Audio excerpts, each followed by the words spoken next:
So, is it possible to know and meet with God?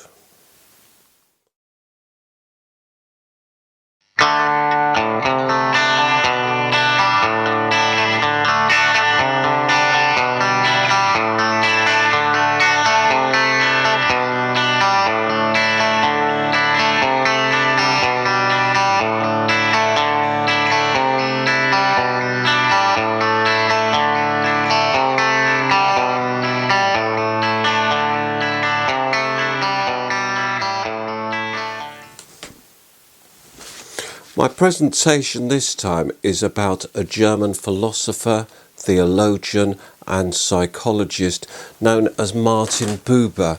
But before I talk about him, I want to address one of the great mystics of the 20th century, a man known as Thomas Merton. And Thomas Merton wrote so many famous books about the mystical experience. And you can see as I drop into the screen various sort of quotes and sayings that he has. But what he managed to do was put together a sense of meeting and understanding God in a very secular and very multi-religious age. He was someone who, above all, tried to link Christianity and Eastern religions in such a way that they made sense of different ideas which came in those religions. What lay behind it? Or what lay behind it was the idea, as it is for many mystics, of union. The idea that the individual person can in a sense unite with the being that we call God. And the problem that many people face is because they have to think of God as like a being, as like almost like a person with whom you can form that relationship. And that's where Martin Buber comes in.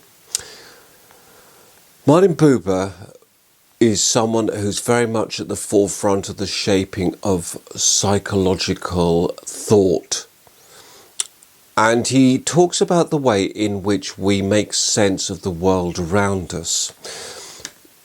The thing is, says Buber, as we meet and understand people, of course we do so with our minds. And that's how we meet anybody, whether it's a person or indeed whether it's God. And that's the key to what we're talking about. What's happening in our mind can vary enormously in different situations. Martin Buber talks about a tree, and he describes the ways in which we can know a tree. We can know a tree as an object, we can know a tree as an aesthetic thing, we can know a tree as a mathematical thing as we count the leaves or count the branches. But on each time, what we're doing, says Martin Buber, is we are making the tree into an object which is different to ourselves. It becomes, in his words, an ich-es. We would translate that into English as an I-it, an ich-es relationship. Here's me, here's the tree. Aha, says Martin Buber, and of course that's how we form our relationships with everyone around us. We think of them as beings separate and different to ourselves, and we form a relationship with them which is an it relationship. So the person, the object, becomes an objective, and we even describe it as an objective relationship. So, says Martin Buber, there is, however, a possibility of achieving what he calls an ich-du relationship.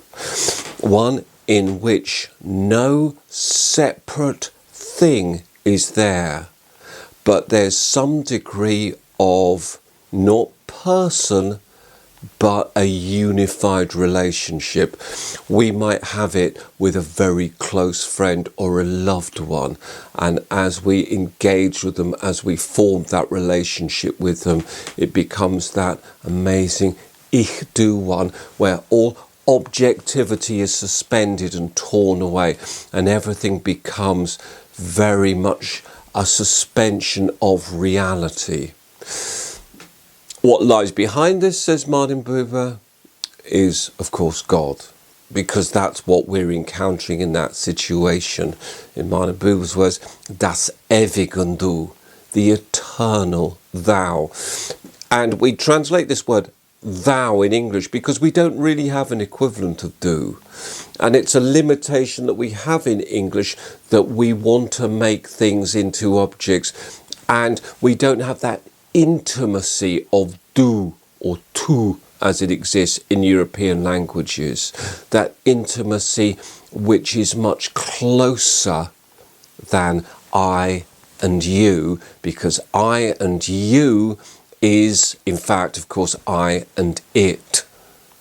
But I and thou, they are united.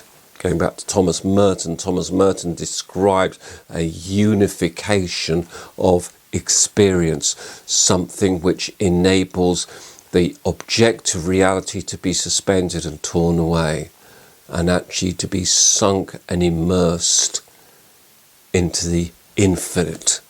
And you read that so much in Buddhist, Hindu and Christian and Muslim and all religions' thoughts. I hope you enjoyed that. It was a little bit different.